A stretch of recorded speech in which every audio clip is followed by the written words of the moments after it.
I've never been broke. I've struggled for sure, but I wouldn't allow myself to be broke. There's just no excuse for it. So I just worked 12, 14-hour days, different jobs, 7 days a week. I would not accept that. I had a standard. Right. So when I was doing that shit, man, even though they were menial jobs, I was making 6 figures. Working security, working for a moving company. Yeah, you were adding up this job plus this job plus this job. Yeah, you're stacking it. I know a guy, he fucking Down syndrome and shit. Like kind of like, he's doing fucking DoorDash and shit. He wasn't broke. I mean, he wasn't balling, but he wasn't broke. So like, man, some of these guys watching this, they broke, they not even You know what I believe? not even retarded, man. You're just lazy. Yeah, and that's true. And what I was going to say about that is that oftentimes, especially like what you're saying in a first world country, come on, man. If you're broke financially, I suspect that you're broke as a person. There are these transitions in life. And the first one, when you're first starting out, you get paid for what you do. And then you transition to getting paid for what you know. And then you get paid for who you are. That's a good way to put it. So there's a level. What you do is like labor, right? The people who work for you building shit, right? Pushing, physically hustling. Yeah, like legit. Because you don't know anything yet. Using your muscle to do something, actually physical labor. And level 2 for you is what you know. So through doing that physical labor, like for me, I did metal building, right? And I started to learn the business and started to figure things out. And like, oh, I can get at 30,000 feet now here, and I can move chess pieces, or I can move people and things. And it's like you build up a reputation. Right. People start to know who you are. Getting to level 3 is once I could see it from 30,000 feet, and then I started to go out and try to get this work and started showing up to events that other people did what I did and start the network. And they're like, okay, that guy's got a company. He's put up this building for this guy, this building for this guy, did this building, built a Costco over here. I want to work with him. And so I would say somewhere around 27 or so, I got put on a national board. It was just me and a bunch of old white guys, right? And so I was like the little Dookie Howser of metal builders, you know what I'm saying? But you had so much domain expertise. Yeah, and then like walking in a room, presence, things like work in a room, and then all of a sudden you get a reputation. That's how I became who I was in my space, albeit not on the internet, in my little world industry. And this happens to guys all the time. I'll get phone calls now, you know what, I won't even get in trouble for this. I'll have somebody call me and they'll be like, Justin, your number was this. To get the job, I needed to be here. Maybe I can't do all of that, but I'll split that with you.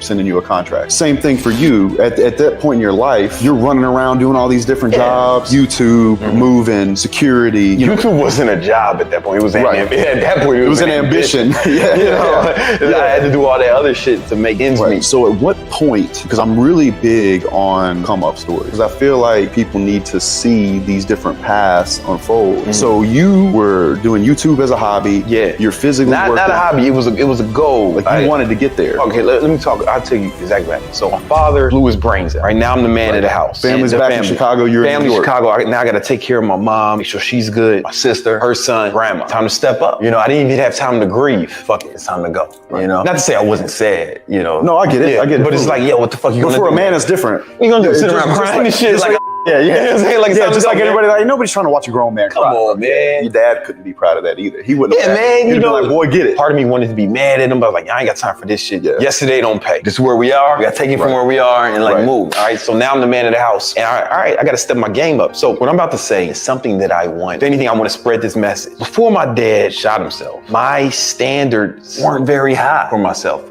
I had standards on the way I looked, my fitness, women I fucked, right? And I had to stand. That was it. Those were my standards were, right? But as far as income, you know, my life was all right. I'm living in New York, making enough money to have fun, fuck models and shit, and it was fine. My standards weren't that high as far as income was concerned. And I believe you don't rise to your ambitions, right? You'll fall to your standards. Because, yeah, I wanted more money, but it wasn't a must. I didn't have to have it. Once my dad himself, I had to have more money now, right? Because I'm the man of the house. So the amount of money I make was no longer sufficient. I didn't cry about it, didn't complain about it. I just increased the activity, right? So that's when I said, okay, I woke up at 4 a.m. to go train people. Shower at the gym, bam. Now I'm working security. That was important because, you know, I got health insurance and a bunch of other shit. Then I worked for my boy's movie company after that. And on the weekends, I managed my boy's restaurant and train people in the morning. But these are like 12, 14-hour days. And I would try in between that time, I would film the videos on the thing, you know, like if I was going to work out anyway. So while I'm working out, all right, here's an idea for a video. It wasn't perfect. It wasn't great, but I was trying to figure something out. If it's not painful, you're not going to be able to find any value in it. Yep. You know what I'm saying? No pain, no profit. If money was free and they were just handing it out, it wouldn't be fun to chase it because everybody could just get it. I'm not saying I don't have sympathy for people who are struggling. But either, I completely understand. But push yourself. People aren't pushing themselves, man. When things go bad, you want to look at it as an opportunity. Let's say your plane gets delayed. Instead of getting mad, I like to look at people, see them panicking and acting crazy. I look at it like, okay, this is a good opportunity for me to deep work. Yeah. Oh, what can I do to make this the best out of this? Before I go there, I think this is a good opportunity for me to practice patience, right? This is a good opportunity for me to practice emotional control. Develop that muscle. Yeah,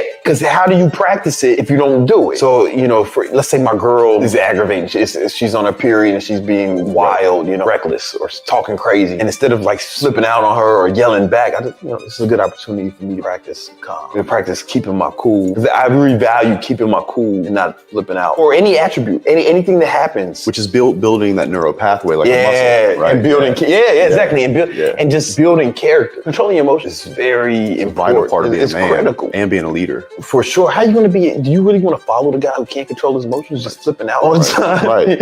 Like a child? Exactly. That's literal child shit. That's in work and in a relationship. Because if she can't trust you to be the mountain that her emotional waves crash into, and if you can't be that stable point, that structure, then she can't trust you. Yeah, you don't get mad at her about it. Or if she's sitting next to you when that flight gets delayed. Yeah. If you start getting emotional like a little bitch. Like a fucking that's like child shit. That's my son does that. If I won't buy him a toy, he's 4, right? Like he might flip out. Like I'm a man, like a real man. I can handle a flight being right. I can handle traffic. And you can fix the problem. Or I'm tough enough to handle it. Even if I can't fix, even if there's nothing I can do right now. But you can make a play. Okay, cool. We'll get dinner and do this. It'll be awesome. The weight's gonna be great. Because keeping the team moving and keeping the company moving is to keep the positivity flowing and keep pointing at that North Star so they can see it. No, it's cool. I know that happened. Let's go. And then we're gonna go back, bang, bang, bang. We're gonna How do you do that if you're flipping out? Yeah. How do you do that if you're spazzing out? You can't be if the ship is fucking sink. You can't be quivering in the corner or running around panicking. With them. You got to be plugging the motherfucking boat. Gotten to the point where I actually feel like I'm at my best in those situations. I kind of wish that I could access that all the time without a fucking emergency. But when an emergency happens, I'm at my best now. That's when I'm like, all right,